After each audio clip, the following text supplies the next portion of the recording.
ونستعينه ونستغفره ونؤمن به ونتوكل عليه ونعوذ بالله من شرور أنفسنا ومن سيئات أعمالنا من يهده الله فلا مضل له ومن يضلله فلا هادي له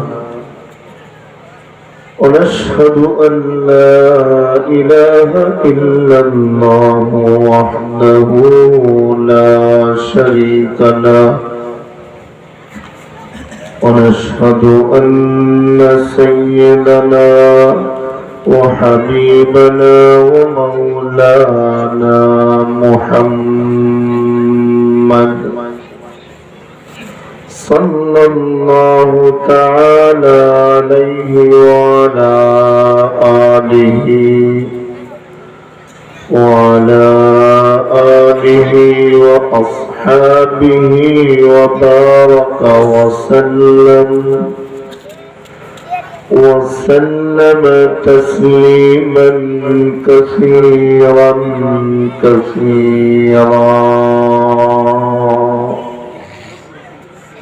أما بعد فأعوذ بالله من الشيطان الرجيم بسم الله الرحمن الرحيم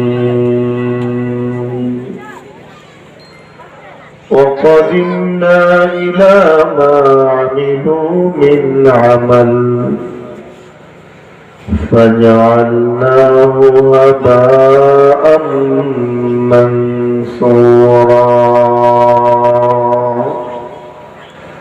آمنت بالله صدق الله مولانا العظيم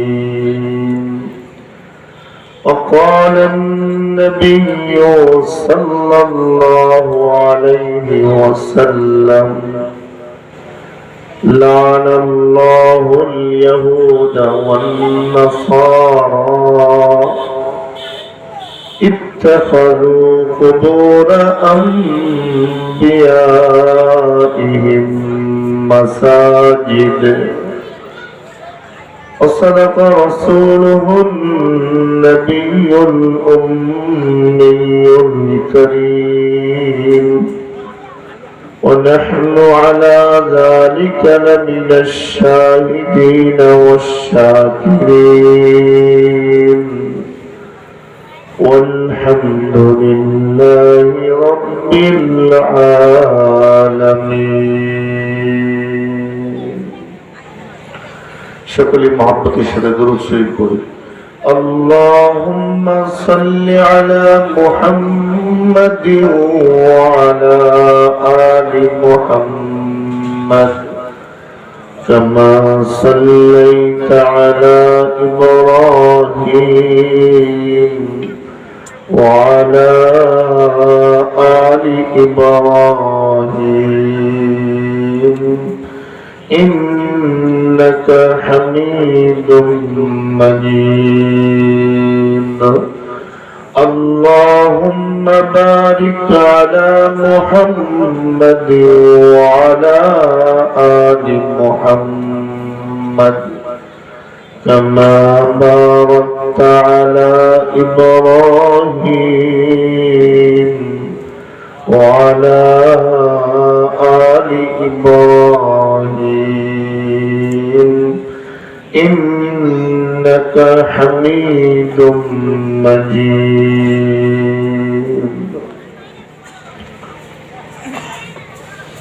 রমজানের কান্দি বাইতুল ফালা জামে মসজিদের উদ্যোগে আয়োজিত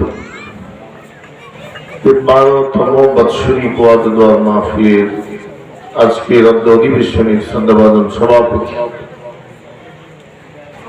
উপস্থিত হাজরাতে ওলামায়ে কেরাম মুরব্বিয়ানে আযম যুবক ভাইরা এই অঞ্চলের পর্দানিশীন আমাদের পরম শ্রদ্ধেয় সম্মানিত মা ও বোন আমরা আমাদের মালিক আমাদের রব রব্বে কারীম, রব্বে কায়নাতের শাহিনশাহী দরবারে অসংখ্য অগণিত এবং অপরন্ত শুকর আদায় করি যে দয়াময় মালিক আমাদেরকে সালাতুল মাগরিব জামাতে আদায় করার পর আসমানের নিচে জমিনের উপরে সবচেয়ে দামি মজলিস কোরআনের মজলিসের মধ্যে, ফেরেশতা বেষ্টিত মজলিসের মধ্যে, রহমতের মজলিসের মধ্যে, আল্লাহ তাআলার মাগফিরাতের মজলিসের মধ্যে দয়া করে, মায়া করে, পছন্দ করে আমাদেরকে বসার তৌফিক দিয়েছেন। প্রাণ উজাড় করে আল্লাহ তাআলার শুকর আদায় করি। আলহামদুলিল্লাহ। আরেকটু জোরে বলি ভাই, আলহামদুলিল্লাহ। আমাদের আজকের সন্ধ্যাটা শুরু হয়েছে আল্লাহ জিকির দিয়ে, তেলাওয়াত দিয়ে, নামাজ দিয়ে, সেজদা দিয়ে। কত মানুষের সন্ধ্যা শুরু হয়েছে গুনাহ দিয়ে, গালিগালাজ দিয়ে, গীবত দিয়ে, টেলিভিশন দিয়ে। কিন্তু আল্লাহর মায়া আর দয়া, আমাদের সন্ধ্যা, আমাদের রাত শুরু হয়েছে আল্লাহর কদমে সেজদা দিয়ে।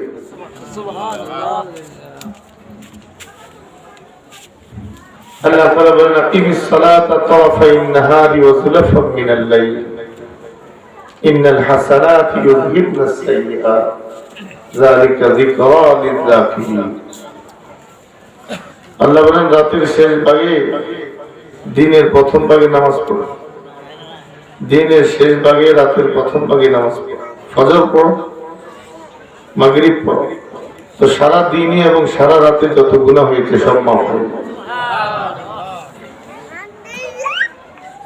আল্লাহ তাআলা আমাদেরকে যেমন মাগরিব পড়ার তৌফিক দিয়েছে, তেমনি ভাবে আবার এই সন্ধ্যাটা কোরআনের দ্বারা, কোরআনের মজলিসের দ্বারা, জিকিরের মজলিসের দ্বারা, তেলাওয়াতের মজলিসের দ্বারা, দুরূদ শরীফের মজলিসের দ্বারা আল্লাহ আমাদেরকে শুরু করিয়েছেন। আব্দুল্লাহ ইবনে আব্বাস রাদিয়াল্লাহু তাআলা বলেন, তাদারুসুল ইলমি সাআতাম মিনাল লাইলি খায়রুম মিন ইহইয়াইহা। সন্ধ্যা থেকে নিয়ে ফজর পর্যন্ত সারা রাতের ভিতরে কেউ যদি সামান্য সময় ইলম শিখার জন্য, কোরআন শোনার জন্য, হাদিস শোনার জন্য কোন মজলিসে বসে সারা রাত জেগে নফল ইবাদত করলে যে সওয়াব হয়, আল্লাহ তাআলা তাকে এই সওয়াব দান করেন। সুবহানাল্লাহ। আজকে আমরা বড় সৌভাগ্যবান, আল্লাহ আমাদের সময় কবুল করেছেন, আমার সন্ধ্যা কবুল করেছেন, আমাদের আজকের রাত কবুল করেছেন। আবার বলি আলহামদুলিল্লাহ। এই পৃথিবীতে মানুষের কাছে ওই মানুষের কথা বেশি মজা লাগে যে যে মানুষকে বেশি ভালোবাসে, ঠিক না? ঠিক। যারে পছন্দ করে তার কথা যেমন ভালো লাগে, তার কথা যদি অন্য কেউ বলে ওইটা শুনতেও ভালো লাগে। শেখ সাদী রহমতুল্লাহ বলেন, ওই মজনু তো ছিল পাগল, সে লাইলিকে মহব্বত করতো, ভালোবাসতো, তো সারাক্ষণ পাগলের মতো রাস্তা রাস্তা করতো। যখন রাস্তার দুই পাশে কোন লোক দাঁড়িয়ে আলোচনা করতো, এই যে মজনু, এই লোকটা যে যায়, এটা লাইলির লেগা পাগল হয়ে গেছে, তখন মজনু জোর দিয়ে আইসা ওই লোকটার মুখের মধ্যে চুমানো শুরু করতো, ওই তোমার মুখ দিয়ে আমার লাইলার নাম নাই। তো শেখ সাদী বলেন, পায় সদবু সিদা মজনু খলকে গুফতন্দ ইছে বুত মুফতাই সদ্দাহ বাগাহে কোহে লাইলা রফতা। ওই যে লাইলার বাড়িতে যে কুত্তাটা চলতো, কুত্তা, ওই মজনু পাগলাই কুত্তাটার বাইরের মধ্যে চুমাইতো। একজন জিজ্ঞাসা করতেছে, পাগল, কুকুরের পায়ে চুমাস কেন? আমি তো কুকুরের পায়ে চুমাই না, এই কুকুরটা আমার লাইলার বাড়ির কুকুর, নিশ্চয়ই আমার লাইলার পাও যেখানে করছে, কুত্তার পাওটাও সেখানে করছে। আমি আমার লাইলের মহব্বতেই কুকুরের পায়ে চুমাই। তো দুনিয়াতে কেউ যদি কাউকে পছন্দ করে, তার কথা নিজে বলতেও ভালো লাগে, কেউ বললে তার কথা শুনতেও ভালো লাগে। এজন্য ওয়াল্লাযীনা আমানু আশাদ্দু হুব্বান লিল্লাহ, দুনিয়ার মধ্যে যত মানুষ আছে তাদের মধ্য থেকে যারা ঈমানদার, তারা নিজের মা থেকে, নিজের বাপ থেকে, নিজের সন্তান থেকে, নিজের সম্পদ থেকে বেশি ভালোবাসে আল্লাহকে। ওয়াল্লাযীনা আমানু আশাদ্দু হুব্বান লিল্লাহ, মুমিন যে তার সবচেয়ে বেশি ভালোবাসা কার জন্য? এজন্য একজন মুমিনের কাছে আল্লাহর কোরআন থেকে বেশি প্রিয় আর কিছু হতে পারে না। এজন্য একজন মুমিনের কাছে আল্লাহর কথা আলোচনা থেকে বেশি প্রিয় আর কিছুই হতে পারে না। একজন মুমিনের কাছে আল্লাহর কথা শোনার চেয়ে বেশি প্রিয় আর কিছুই হতে পারে না। আমার ভাইরা, আজ আমাদের কাছে আল্লাহর কথা শোনা থেকে গান শোনা বেশি প্রিয়। আজ আমাদের কাছে আল্লাহর মজলিসে বসার চেয়ে খেলার মজলিসে বসা বেশি প্রিয়। কোরআন বলে এই লোকগুলো আসলে ঈমানদার না। যে পাক্কা ঈমানদার, আল্লাহ বলেন ওয়াল্লাযীনা আমানু আশাদ্দু হুব্বান লিল্লাহ। যে মুমিন তার সবচেয়ে বেশি ভালোবাসা কার জন্য? আল্লাহর জন্য। সুতরাং তার কাছে সবচেয়ে বেশি প্রিয় ওই মজলিস যে মজলিসে আল্লাহর কথা হয়। তার কাছে সবচেয়ে বেশি প্রিয় ওই জায়গা যেখানে আল্লাহর কালাম পড়া হয়। তার কাছে বেশি প্রিয় ওই মুখ যেই মুখ দিয়ে আল্লাহর কালাম তিলাওয়াত করা হয়। তো আল্লাহ বলেন এই লোকগুলো ঈমানদার। আল্লাযীনা ইন্নামাল মুমিনুনা আল্লাযীনা ইযা যুকিরাল্লাহু ওয়াজিলাত কুলুবুহুম ওয়া ইযা তুলিয়াত আলাইহিম আয়াতুহু যাদাতহুম ঈমানা ওয়া আলা রাব্বিহিম ইয়াতাওয়াক্কালুন। আল্লাহর নামটা শুনলে যার অন্তরটা ভিজে যায়, আল্লাহর কথা বললে যার অন্তরটা ভিজে যায়, যার চোখ দিয়ে পানি আসে, যার দিলটা নরম হয়, আল্লাহ বলেন একমাত্র মুমিন সে।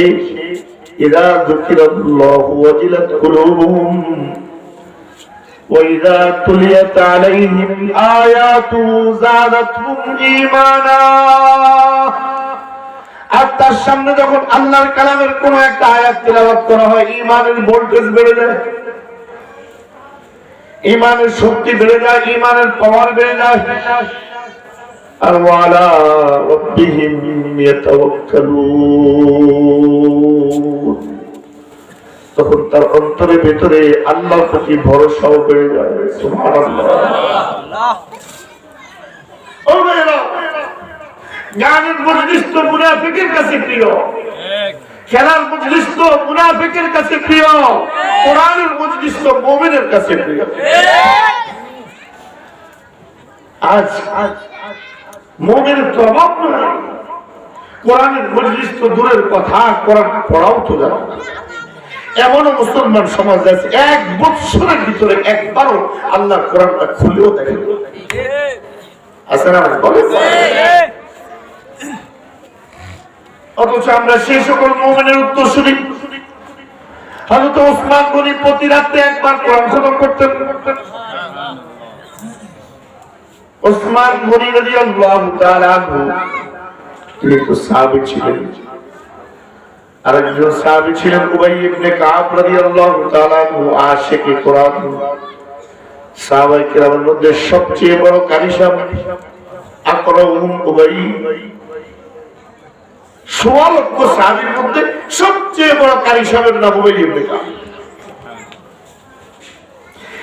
এই উবাই কোরআন শরীফ তেলাওয়াত করতেছিলেন গভীর রাতে। সরকার দো আলম হুজুরা থেকে উঠে দেয়া দেখে মসজিদের কোণার মধ্যে বসে বসে উবাই কোরআন পড়ে।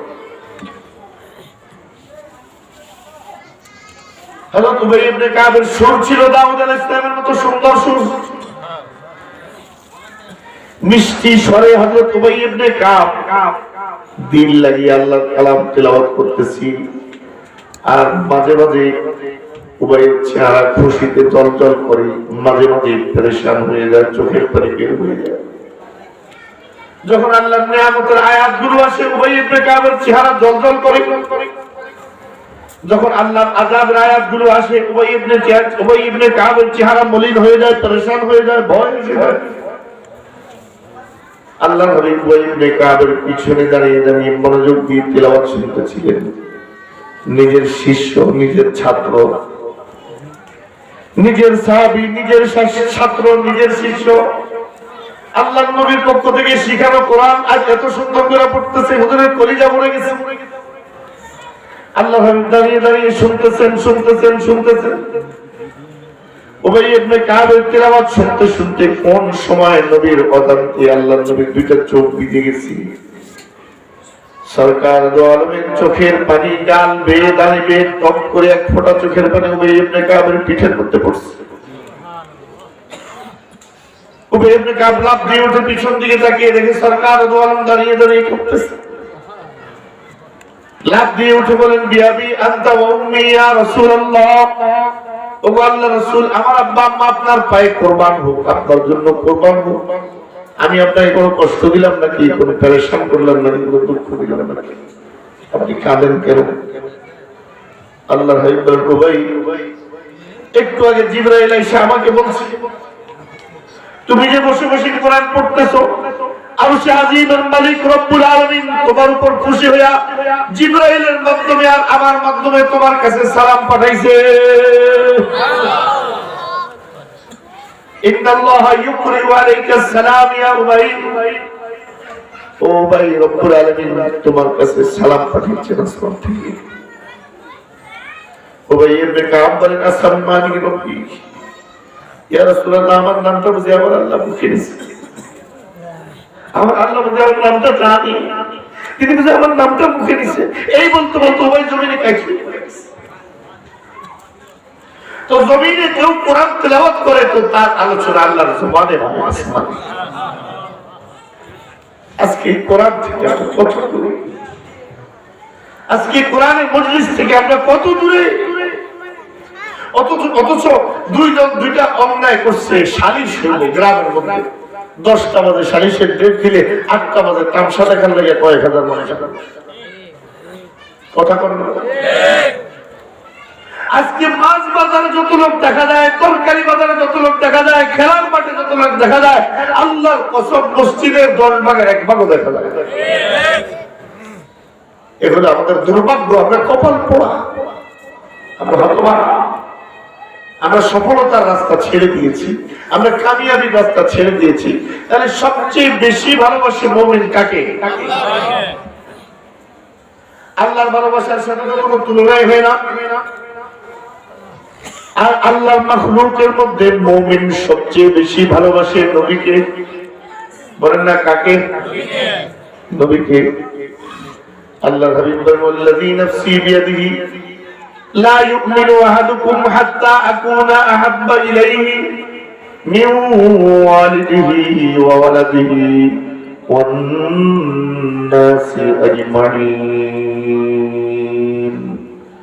আল্লাহর হাবিব বলেন, আল্লাহর কসম যে আল্লাহর হাতে আমি নবীর জীবন আছে, তোমাদের সন্তান থেকে, মা বাপ থেকে, তোমাদের জীবন থেকে যদি আমি নবীর মহব্বত তোমাদের অন্তরে বেশি না হয়, তাহলে তুমি যতই দাবি করো আল্লাহর কাছে কিন্তু তুমি মুমিন না।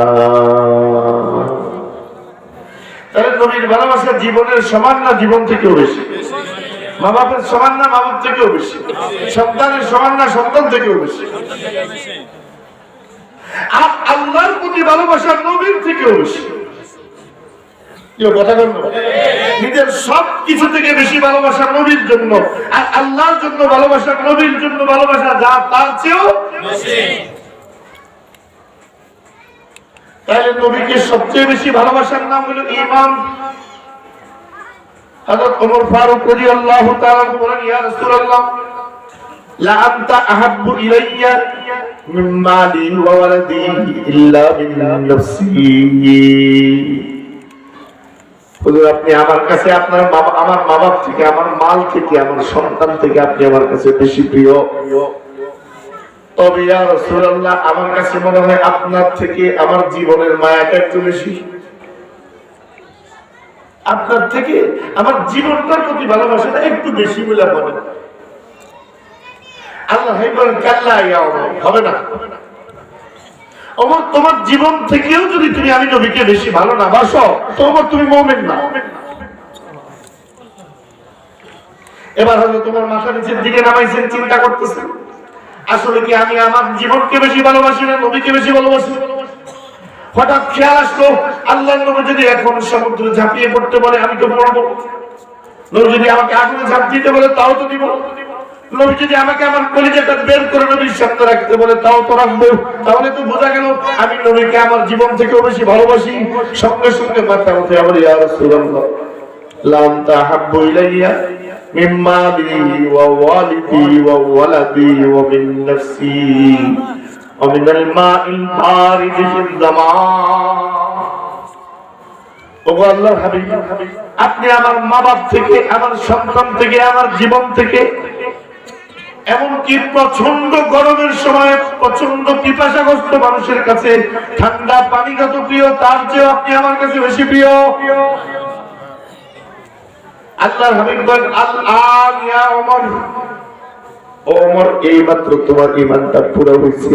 সুবহানাল্লাহ। ওমর এখন তোমার ঈমান পুরো হয়েছে, এখন তুমি পুরো হয়েছে। তাইলে নবীর প্রতি ভালোবাসা মা বাপ সন্তান জীবন থেকে কম না বেশি? যদি কম হতো মুমিন, আর বেশি হলে মুমিন। এর প্রশ্ন হতে পারবে সবার থেকে নবীর ভালোবাসা বেশি হবে কেমনি, কেন, কিভাবে হবে, কেন হবে? যদি মা বাপ থেকে নবীর ভালোবাসা বেশি হয় তাহলে মা বাপে ইচ্ছা করলেও আপনাকে দিয়ে আল্লাহ এবং নবীর নাফরমানি করাইতে পারবে না। যদি আপনার জীবন থেকে নবীর ভালোবাসা বেশি হয় তাহলে জীবনের দোহাই দিয়ে নবীর আদর্শ থাকতে হবে। যদি আপনার সন্তান থেকে নবীর ভালোবাসা বেশি হয় তো সন্তানের ভালোবাসার দোহাই দিয়ে নবীর আদর্শ থাকতে হবে। প্রয়োজনে সন্তান ছাড়বেন, প্রয়োজনে পরিবার ছাড়বেন, প্রয়োজনে দেশ ছাড়বেন, প্রয়োজনে জীবন ছাড়বেন, কিন্তু নবীর আদর্শ ছাড়া যাবে না। এটা তখন হবে যখন নবীর ভালোবাসা সবকিছু থেকে বেশি হবে। আমি প্রায় সময় সাধারণ মানুষের বোঝার জন্য একটা উদাহরণ দিয়ে থাকি। যে মা আমাদেরকে গর্ভে ধারণ করেছে 10 মাস, জীবনের উপরে খেলে আমাদেরকে প্রসব করেছে, 2টা বছর ধরে কলিজা ছেঁড়া দুধ পান করিয়েছে। এই মায়ের চেয়ে নবীর ভালোবাসা বেশি হতে হবে কেন? যে বাপ আমাদেরকে এত কষ্ট করে লালন পালন করেছেন সে পিতা থেকে নবীর ভালোবাসা বেশি হতে হবে কেন? মুহাদ্দিসিনে কেরাম বলেন মায়ের প্রতি সন্তানের ভালোবাসা যা, উম্মতের প্রতি নবীর ভালোবাসা তার চেয়ে কোটি গুণ বেশি। কারণ আমরা দুনিয়াতে দেখতে পাই যদি সন্তান পিতা মাতার সাথে অসদাচরণ করে, 1 দিন 2 দিন 3 দিন 4 দিন খাবার দেয় না, দুর্ব্যবহার করে, গায়েও হাত তোলে, এমন কুলাঙ্গার আছে। মামার গায়ে হাত তোলে এমন কুলাঙ্গার নাই ভাই? বাইকে বের করে দিছে, গায়ে হাত দিছে। সবর করতে করতে করতে করতে এক সময় মায়ের সবর শেষ, বাপের সবর শেষ, 2 হাত তুলে আল্লাহ এই পোলার মুখ তুমি আমার হাত দেখে। এরকম ঘটনা হয়নি? ছেলের বাপ তুই যদি আমি মরলে আমার লাশের খাটিয়াটাও তুই ধরবে না। আমি এটা জানি, কারণ মুরাদনগর বড় মসজিদ মাদ্রাসার সামনে মুরাদনগরের সব জানা এরকম বহু ঘটনা, মাসে 2 মাসে 1-2টা ঘটনা মাসে বাপে বলে গেছে এই পোলা যাতে বাপের খাটিয়া না ধরে, এমন খাটিয়া ধরতে পারবো না। কতটুকু কষ্ট বাপকে সন্তান দিলে কথা বলতে পারে তুই আমার কবরে মাটি দিস না, আমার খাটিয়া উঠবে।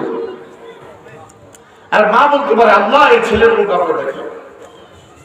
তাহলে বোঝা গেল দুনিয়াতে একটা প্রেক্ষাপটে, একটা পরিস্থিতি, সব পরিস্থিতিকে সন্তান যদি মা বাপের গায়ে হাত তোলে তো মা বাপ বন্ধ হবে না। মা বাপ কি দেয়? নিজের পেটে ধরা সন্তানকে মা বদ্ধ দিয়ে দেয় আল্লাহ ধ্বংস করে দাও।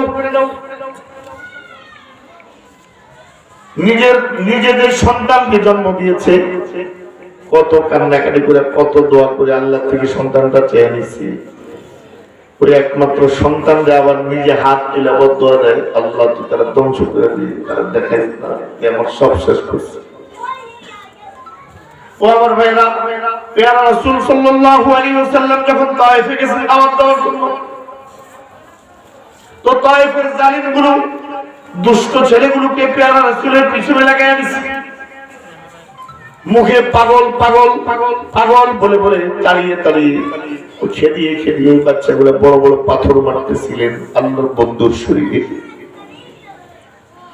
যে বন্ধুর শরীরে মশা মাছি বসা আল্লাহ হারাম করে দিছে, যে বন্ধু রাস্তায় চলতে আকাশের মেঘমালাগুলো বন্ধুকে ছায়া দিত, সেই বন্ধুর শরীরে আজ পাথর মারতেছে, আবার পাগল পাগল বলে গেলে দিতেছে। এক পর্যায়ে সরকার আলম জমিনের মধ্যে বসে গেছে, আর চলার শক্তি নাই, শরীরে রক্ত খবর হয়ে গেছে। জিবরাইল আলাইহিস সালাম এসে বলতেছেন, ইয়া রাসূলুল্লাহ ইন্নাল্লাহ ইউকরিউ আলাইকাস সালাম, আল্লাহ তাআলা আপনাকে সালাম দিয়েছেন আর বলেছেন তায়েফের চারদিকে বড় বড় পাহাড়, আপনি নির্দেশ দিলে মুহূর্তের ভিতরে পাহাড়গুলো একসাথ হয়ে যাবে, কাফেরদের নাম নিশানাও থাকবে না। সরকার দোয়ালে বদদুয়া তো দূরের কথা, দুইটা হাত উপরের দিকে উঠায় কয়, আল্লাহুম্মা হদি কওমি ফাইন্নাহুম লা ইয়ালামুন। আয় রব, আমি তো শেষ করে দেওয়ার জন্য আসি নাই, আমি তো গজব হিসেবে আসি নাই, ইন্নামা বুইসতু রাহমাতাল লিল আলামিন, আমি তো রহমত হিসেবে আসছি। আল্লাহ তুমি ধ্বংস করে দিও না, ধ্বংস করে দিও না। এরা আমাকে চিনতে পারে নাই, আমি যে তোমার বন্ধু এরা বুঝতে পারে নাই, এরা আমার মর্যাদা সম্পর্কে জানতে পারে নাই। আল্লাহ ধ্বংস করে দিও না, হেদায়েত দিয়া দাও। আল্লাহ সুবহানাল্লাহ।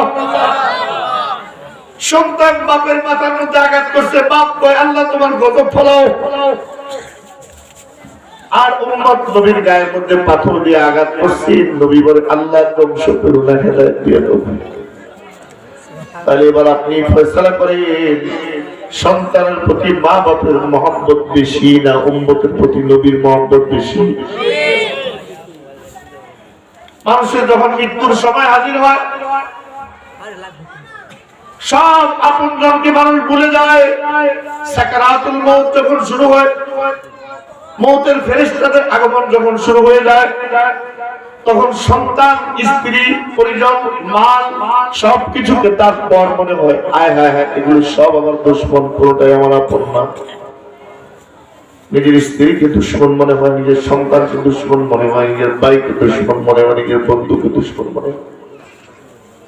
ওই বন্ধুটা যখন ওই ব্যক্তির সামনে এসে হাজির হয়, ধিক্কার দিতে থাকে, হা আমার সামনে থেকে দূর হ, তোর লোকে আড্ডা দিয়ে দিয়ে কত নামাজ কাজা করছি, তোর সাথে চলে চলে কত শতগুণা করছে, তুই আমার দুশ্মন সামনে থেকে যা। স্ত্রীর চেহারার দিকে তাকায়, গলার দিকে তাকায়, যে মোটা নেকলেসটা গলার মধ্যে ঝুলতেছি, ওই নেকলেসটার দিকে তাকায়, হায় রে আমার স্ত্রী, তোমাকে সন্তুষ্ট করার জন্য ঘুষের টাকা দিয়ে এই নেকলেস বানাই দিছিল। 2 নম্বর পয়সা পাওয়ার জন্য কামাইছিলাম, তোমার আবদার পুরা করার জন্য। এখন আমার সাকারাতুল মউত চলতেছে, আমার সামনে বসে তোরা আমার কোনো উপকার করতে পারতেছিস না। ও আমার স্ত্রী, আসলে তো তোরা আমার দুশমন।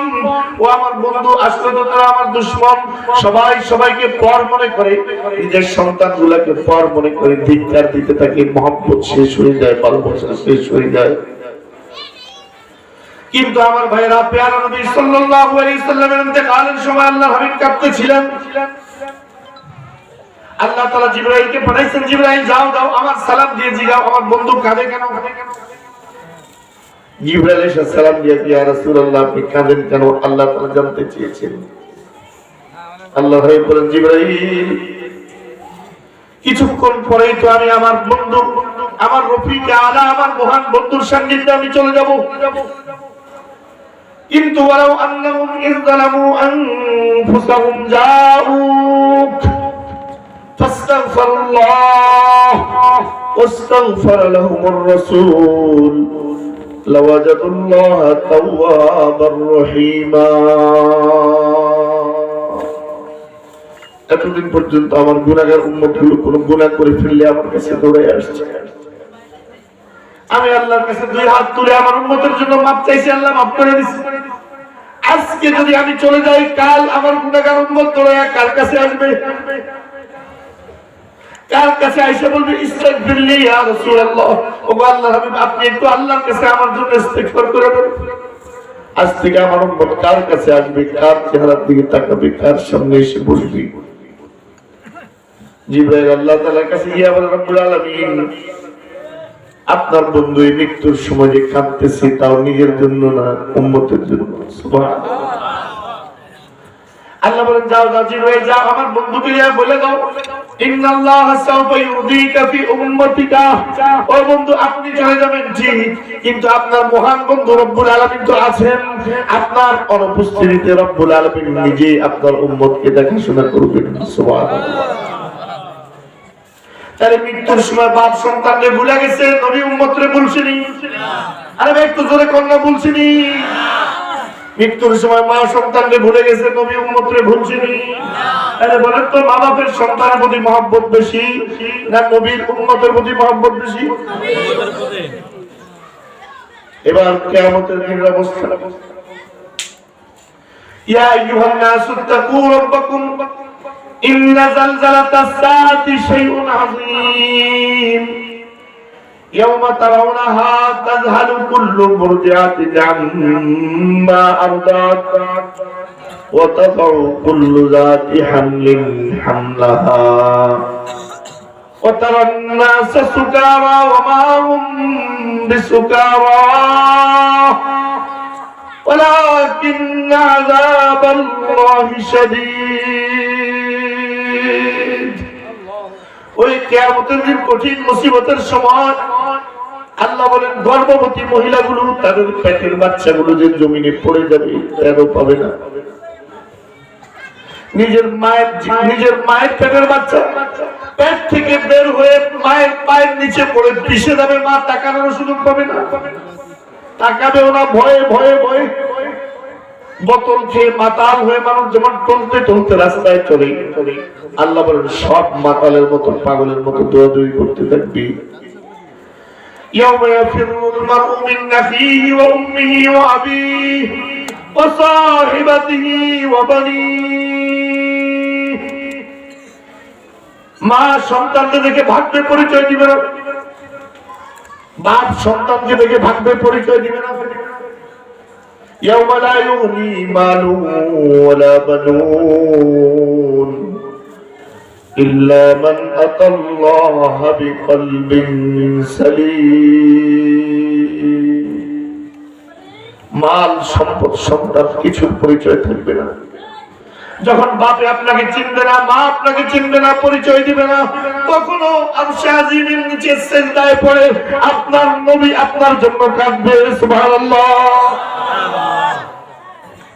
তাহলে এবার আপনি ফয়সালা করেন, মা বাপের মহব্বত সন্তানের প্রতি বেশি না উম্মতের প্রতি নবীর দরদ বেশি? এই জন্য ফয়সালা আপনারাই করেন, সবচেয়ে বেশি ভালোবাসতে হবে কাকে? নবীকে। বলেন না কাকে? মাখলুকের মধ্যে সবচেয়ে বেশি ভালোবাসতে হবে নবীকে। যে আল্লাহর নবীকে যত বেশি ভালোবাসবে, নবীর এক একটা সুন্নাত তার কাছে তত মিঠা লাগবে, নবীর এক একটা কথা তার কাছে তত মজা লাগবে, নবীর এক একটা আমল তার কাছে তত প্রিয় হবে। জীবনের বিনিময়ে হইলেও নবীর সুন্নাত ছাড়তে রাজি হবে না। মুসিবত থেকে মুসিবতে পড়লেও নবীর আদর্শ থেকে সরতে রাজি হবে না। বড় বিপদ থেকে বিপদ আসলেও নবীর আদর্শ ছাড়তে রাজি হবে না। তো আমার ভাই, নবীকে ভালোবাসার নাম ঈমান, নবীকে ভালোবাসার নাম ঈমান। জীবন থেকে বেশি, সন্তান থেকে বেশি, পিতা মাতা থেকে বেশি, দুনিয়ার সব কিছু থেকে নবীকে বেশি ভালোবাসার নাম ঈমান। আর নবীকে বেশি ভালোবাসা মানে নবীর আদর্শকে ভালোবাসা। কথা কথা এখন কি আল্লাহর নবীর মানুষ একজন আরেকজনকে ভালোবাসলে কি করে? বলেন, দাওয়াত দেয়, খাওয়া, উপহার দেয়, বুকে জড়ায় ধরে, কপালে চুমা দেয়, মহব্বতের আলোচনা, ঠিক না ভাই? এখন আমি যে নবীকে ভালোবাসি, এখন বুকে জড়ায় ধরা সম্ভব, কপালে একটা চুমা দেওয়া সম্ভব, আল্লাহ নবীর সামনে কিছু হাদিয়া, কিছু দুধ, কোনো কিছু দেওয়া সম্ভব? তাহলে আর নবীকে কেমনে ভালোবাসতাম? ভালোবাসলে যা যা করা যাবে, এখন তো কিছুই করা নেই, কিছু না, নবী তো কবরে। তো আল্লাহর হাবিব আমাদেরকে বলে গেছেন, ও আমার উম্মত, আমার যে বেশি ভালোবাসবা, কেমনে বাসবা? মান আহাব্বা সুন্নতি ফাকাদ আহাব্বানি ওয়া মান আহাব্বানি কানা মাই ফিল জান্নাহ।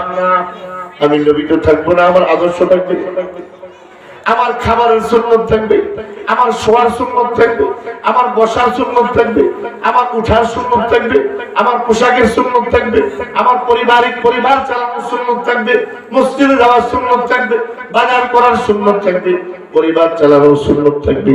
আমি নবীর কথাগুলাকে যদি ভালোবাসতে পারো, আমি নবীর সুন্নত গুলাকে যদি ভালোবাসতে পারো, আমি নবীর আদর্শকে যদি ভালোবাসতে পারো, তাহলে আমাকেই ভালোবাসলাম। আর আমাকে যদি ভালোবাসো, জান্নাতে আমার সাথে থাকবা।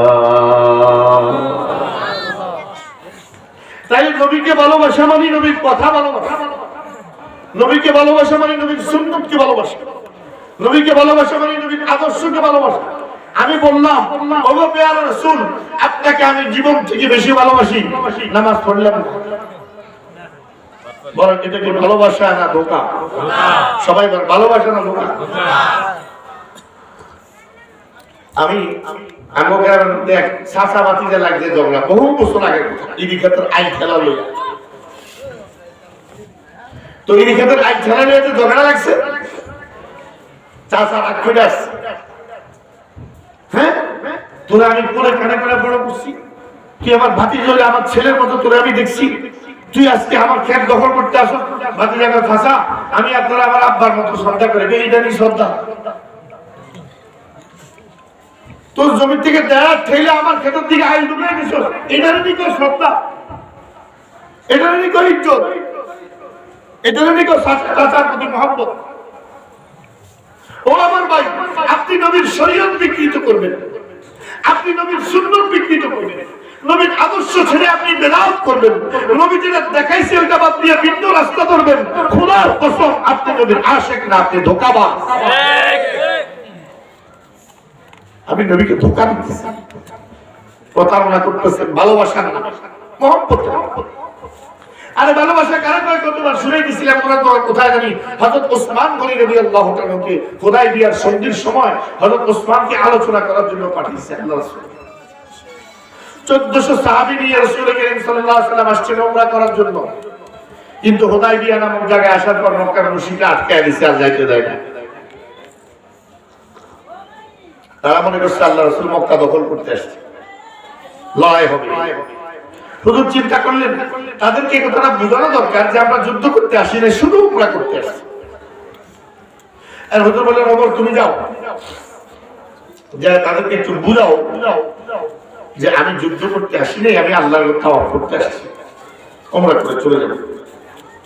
ওমর কয়, ইয়া রাসূলুল্লাহ, আপনি হুকুম দিলে তো আমি এখনো যাইতে পারি, তবে আমার একটা কথা, হুজুর এই মক্কায় যতটি কাফের আছে, এই কোনো না কোনো সময় আমার হাতের দুই সাইডটা কি কোনে হইলো খাইছে, নাহলে আমার দুই একটা ধমক হইলো খাইছে। এই লোকগুলো হুজুর আমার দেখতেই পারে না দুই চোখে, আমি গেলে তো আমার সাথে কথাই বলবে না, আমার দিকে তাকাবেও না, বড় উল্টা আরো খেপবে। তো আমার পাঠাইলে কোনো সঙ্গীত হইতো না, কোনো আলোচনা হইতো না। আল্লাহ রাসূল বলতো, তাহলে কারা পাঠানো যায়? হযরত ওমর বলেন, ইয়া রাসূলুল্লাহ, আপনি উসমানকে পাঠান। উসমান এমন একজন মানুষ, সবাই ওনাকে শ্রদ্ধা করে, কারণ মক্কার এই মুশরিকদের মধ্যে সবাই কোনো না কোনো সময় ওসমানের ঘরে খানা খাইছে, ওসমান থেকে পয়সা ধার নিছে, ওসমান থেকে কোনো না কোনো উপকার নিছে, সবাই ওসমানকে শ্রদ্ধা করে ওসমানের পাঠান। আল্লাহ রাসূল বলেন, হ্যাঁ ঠিক আছে, ওসমান তুমি যাও। হযরত ওসমান বেরিয়ে দিল তবে মক্কা শরীফে। টাকটুর নিচে কাপড় পরা জায়েজ না হারাম? সবাই কর, জায়েজ না হারাম? হযরত ওসমান রাদিয়াল্লাহু তাআলা কাপড় পরছে, লুঙ্গি পরছে, টাকনোর উপরে নেস্তে সাক অর্ধেকের মধ্যে এই জায়গার মধ্যে। তো মক্কার মুশরিকদের ওখানে কালচার ছিল, সম্ভ্রান্ত যারা, ধনী যারা, নেতা যারা, তাদের লুঙ্গি জমিনের মধ্যে হাসতাই, আর গোলামবাদী যারা, তাদের কাপড় উপরের দিকে উঠে। এটা হলো আইয়ামে জাহিলিয়াতের প্রথা। আজকে সেই প্রথা আমাদের সমাজে আছে না নাই? আমরা দাবি করি সভ্য, আসলে আমরা জাহেল হয়ে গেছি। নিজের বাপের টাকা দিয়া প্যান্ট কিনা, এই প্যান্ট দিয়া রাস্তা সাফ করে। আরে তুই কোন সভ্যনি? তোর প্যান্টের মধ্যে কতক্ষণ কুত্তার গু লাগে, কতক্ষণ আপনার ওই ছাগলের পেশাব লাগে, কতক্ষণ গরুর পেশাব লাগে, সোনা লাগে, এটি বাস এভাবে হাঁটস আর কাজ কি বন্ধ বন্ধ আধুনিক। আর যদি প্যান্টটা একটু উপর দিকে উঠায়, ওই ঢাকায় এক অফিসার বড় কর্মকর্তা অফিসের মধ্যে আইন করছে আমার অফিসে সবাই টাকনোর উপরে প্যান্ট পরে আসতে হবে, পরের দিন এবারে ওএসডি হয়ে গেছে, চাকরি শেষ। নবীর আদর্শের কথা বললে এখন চাকরি শেষ হয়, আর জাহিলিয়তের জমানার কথা বললে সভ্য হয়। বাংলাদেশের শত শত বিদেশি অফিস আছে যেগুলোতে হাফ প্যান্ট পরে আসা বাধ্যতামূলক, মেয়েরা স্কার্ট পরে আসবে, এই সাইজের প্যান্ট পরে আসবে। কই আজ পর্যন্ত বাংলাদেশ সরকার, বাংলাদেশ পুলিশ, বাংলাদেশ প্রশাসন আজ পর্যন্ত এদেরকে গ্রেফতার করলো না যে পোশাকের স্বাধীনতা সবার আছে, তোমরা হাফ প্যান্ট পরে আসতে বাধ্য করো কেন? ঠিক, এটার কোনো বিচার নাই। কিন্তু একজন নেককার অফিসার উনি শুধু বলছে আমার অফিসের সবাই টাকনোর উপরে প্যান্টটা পরে আসবেন, এই জন্য বেচারা চাকরি শেষ। কোন জমিনে আছে? আল্লাহ তুমি হেদায়েত দান করো। আমিন। আবার এটা বলে 70-80 টাকা তাহাজ্জুদ ডেলি পড়ে, আবার বলে 22-23 বছর ধরে বলে তাহাজ্জুদও কাজা নাই, 70-80 টাকা নফল নামাজ ডেলি পড়ে। আবার মুক্তির কথাও কয়, আবার শিরকের কথাও কয়, আবার কুফরের কথাও কয়, হিসাব আর তো তাহাজ্জুদ। সারা রাত যদি তুমি নাক ডাইকা ঘুমাও, তাও যদি আল্লাহর সাথে শিরিক না করো, ওই মুশরিক ওই তাহাজ্জুদওয়ালা থেকে তুমি বহুত ঠিক না? ঠিক বলেন না? যে শিরিককে সমর্থন করে তার তাহাজ্জুদ পড়ার চেয়ে বেনামাজিও তো কমসে কম সে তো মুশরিক না, সে তো শিরিককে সমর্থন করে। তো আমার ভাইরা, হযরত ওসমান গনি রাদিয়াল্লাহু তাআলা লুঙ্গি পরে কইরা রাখছেন টাকনোর উপরে। তো আমার ভাই আবু সুফিয়ান মক্কার লিডার, হযরত ওসমানের কানে কানে কয়, ভাই ওসমান, মক্কার সবাই তোমার নিয়ে হাসাহাসি করতেছে, তোমার যে কাপড়টা উপরে পরানো, বাইরে ওসমান কত সম্মানিত মানুষ ছিল, কত বড় নেতা ছিল, এখন মক্কা মদিনায় যায় তোদের গোলামে নামে গেছিল। মদিনায় যায় তো তার আদর্শ উদ্দেশ্য সব শেষ। যাও ফকির মিসকিনের মতো কোথায় উঠায় পড়ছে লুঙ্গি দেখো। আবু সুফিয়ান কানে গেলে ওসমান লুঙ্গিটা একটু কামাইয়া পড়ো না, তোমার তো তারা খারাপ মনে করতেছে। হযরত ওসমান গনি শরীরের সব শক্তি দিয়া চিল্লায় কয়, আতুকু সুন্নাত নবী লিহাউলাইল হামরা, ও মক্কাবাসী কাফেররা, তুমি বেকুবদেরকে খুশি করার জন্য আমি আমার নবীর সুন্নাত ছাড়তে পারবো। এটা হলো নবীর প্রতি ভালোবাসা। নবীর প্রতি ভালোবাসা মানে নবীর এক একটা সুন্নতের প্রতি ভালোবাসা, নবীর প্রতি ভালোবাসা মানে নবীর প্রত্যেকটা কদমের প্রতি ভালোবাসা, নবীর প্রত্যেকটা চিন্তাধারার প্রতি ভালোবাসা। ঠিক না? ঠিক বলে। তো আমার ভাইরা,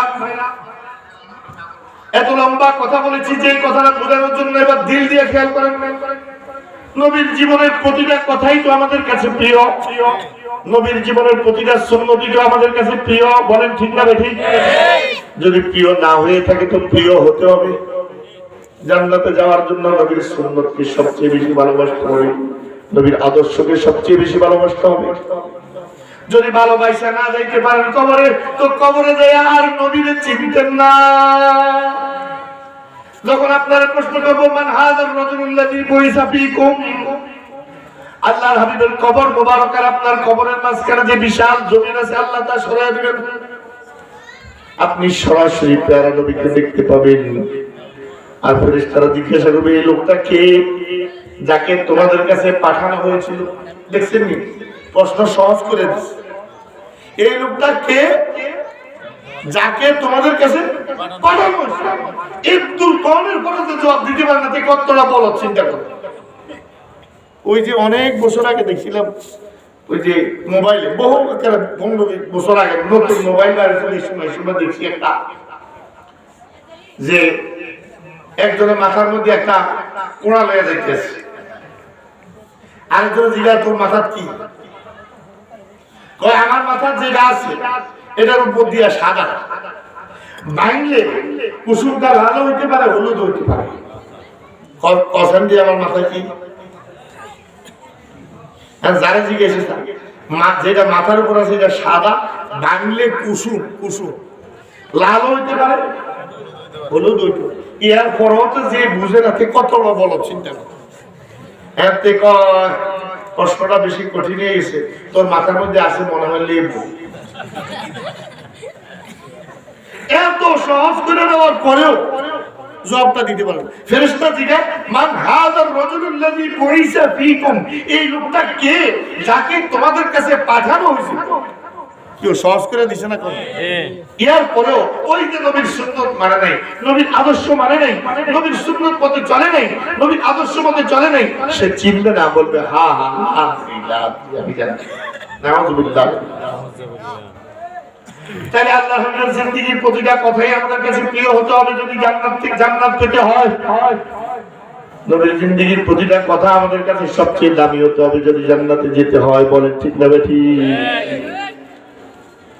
তবে আজকে আমি আপনাদের সামনে নবীর একটা কথা বলবো, যেই কথাটা আল্লাহর নবীর জীবনের শেষ কথা। কোন সুবহানাল্লাহ।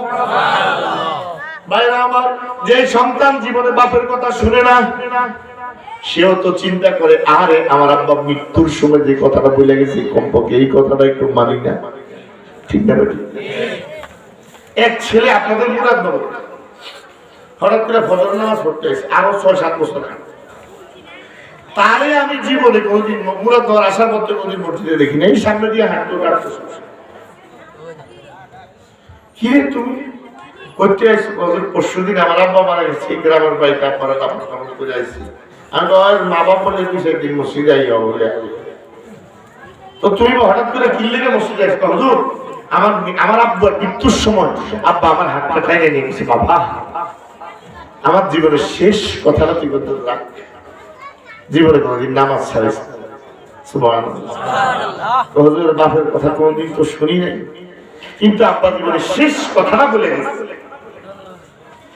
এই কথাটা হিসেবে হুজুর আমি ওয়াদা করছি ইনশাআল্লাহ নামাজ ছাড়তে হবে। আলহামদুলিল্লাহ। তাহলে ভাই বাপের জীবনের শেষ কথাটা ছেলে জীবন দিয়ে হলেও মানার চেষ্টা করতে। তাহলে এবার আপনি বলেন, আল্লাহর নবীর জীবনের শেষ কথাটা আমরা আমাদের জীবন দিয়েও তো মানা দরকার। কথা বলেন না? এবার সময় খুব কম, আদানের সময় কাছাকাছি, শেষ কথা খেয়াল করে শুনেন। আল্লাহর হাবিবের ইন্তেকালের আগে সরকার দো আলম 3টি কথা বলেছেন। বলেন কয়টি কথা বলেছেন? মোহব্বত লাগেনি কথাগুলো শোনার লাগে? আগ্রহ হয়নি? আল্লাহ রাসূল বলেন, ও আমার উম্মত, আমি চলে যাচ্ছি, আমি মরে গেলেই তো, আমি দুনিয়া থেকে চলে গেলেই তো তোরা আমারে কবর দিবি নাকি দিত না? খবরদার, ও উম্মত, আমি যাওয়ার সময় জীবনের শেষ ওসিয়ত তোদেরকে করে দেই, লা তাত্তাখিযু কবরি ঈদা। আমার কবরের কাছে আইসা কোনদিন ঈদ বানাইস না। বলেন কি বানাইস না? ঈদ বানাইস না, আনন্দ বানাইস না। ঈদের মধ্যে কি করে? নাচে, গান, ফুর্তি করে, ঢোল বাজায়, বাঁশি বাজায়, গান গায়, এগুলো করে নাই তো? আল্লাহ রাসূল বলেন, আমার উম্মত, আমি দুনিয়া থেকে চলে যাওয়ার সময় শেষ কথাটা বলে যাই, খবরদার, আমি নবীর কবরকে ঈদ বানাইস না। খবরদার, আমি নবীর কবরের মধ্যে বাতি জ্বালাইস না। খবরদার, আমার উম্মত, আমি নবীর কবরের মধ্যে আইয়া সিজদা দিস না। লানাল্লাহুল ইয়াহুদা ওয়ান নাসারা। ও আমার উম্মত, কান খুলে শুনো, তোমাদের আগে ইহুদিদের উপর আল্লাহর গজব নাযিল হয়েছে, ওই খ্রিস্টানদের উপর আল্লাহর গজব নাযিল হয়েছে। কেন? ইত্তাখাযু কুবুর আমবিয়াইহিম মাসাজিদ। তারা তাদের নবীদের কবরে যায় সিজদা দিছিল, তারা তাদের নবীদের কবরের মধ্যে বাতি জ্বালাইছিল, তারা তাদের নবীদের কবরের মধ্যে বড় অট্টালিকা বানাইছিল, তারা তাদের নবীদের কবরের কাছে এসে আনন্দ করছিল, ফুর্তি করছিল, নাচছিল, গাইছিল। এজন্য ইহুদিদের উপর আল্লাহর গজব আসছে, এজন্য খ্রিস্টানদের উপর আল্লাহর গজব আসছে। ও আমার উম্মত, যদি আমি নবীকে ভালোবেসে থাকো, তো আমি নবী হিসাবে জীবনের শেষ কথাটা বলে গেলাম, আমার কবরের মধ্যে নাচানাচি করিস না, আমার কবরের মধ্যে ফুল দিস না, আমার কবরের মধ্যে বাতি জ্বালাইস না, আমার কবরের মধ্যে সিজদা করিস না। ও আমার ভাই, বাপের যদি কুলাঙ্গার সন্তান হয়, তাও তো বাপের জীবনের শেষ কথাটা শুনে যদি আপনি নবীর সহি উম্মত হয়ে থাকেন, তো কমপক্ষে নবীর জীবনের শেষ কথাটা তো মানবেন। একটু কথা